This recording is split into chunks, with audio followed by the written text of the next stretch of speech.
আজকে ঘুম থেকে উঠে এত ফ্রেশ লাগছিল, মনটাও খুব খুশি লাগছিল। দিয়ে তাড়াতাড়ি ব্রেকফাস্টে আজকে খেয়েছি হচ্ছে ইনস্ট্যান্ট উপমা আর ডিম সেদ্ধ।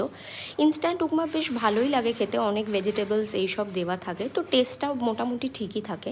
আর আজকে শাশুড়ি পুজো দিয়ে দিয়েছিল, আমাকে দিতে হয়নি, তো আমি গিয়ে একটুখানি আরতি করে একটু ঠাকুর প্রণাম করে নিলাম। দিয়ে বেদানাটা ছাড়াচ্ছিলাম। খেতে তো খুবই ভালো লাগে, কিন্তু প্রচণ্ড ইরিটেটিং লাগে ছাড়াতে, মানে ভীষণভাবে। দিয়ে স্কিন কেয়ার করা হয়নি বলে ওই ফক্সলেটের ময়শ্চারাইজারটাই এখন ইউজ করছি, আজকে নিয়ে 2 দিন হলো লাগাচ্ছি।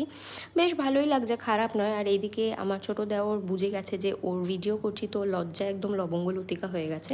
আর আমি কাজ করছিলাম, তার সাথে সাথে ওর সাথে একটু গল্পও করছিলাম, আর আমার বেদানাটাও খাচ্ছিলাম। দিয়ে নিচে গিয়ে একটা পাঁপড় ভাজা নিয়েছিলাম, কারণ কি শাশুড়ি ভেজেছিল, তো বললো খা খা খা। দিয়ে ছাদে গিয়ে জামা কাপড়গুলো তুলে নিলাম, কারণ কি 1 সেকেন্ডে এখানে শুকিয়ে যাচ্ছে সব কিছু, এত রোদ্দুর দিয়েছে। তো বিকেলবেলা চা খাচ্ছিলাম। দেখা হচ্ছে পরের ব্লগে।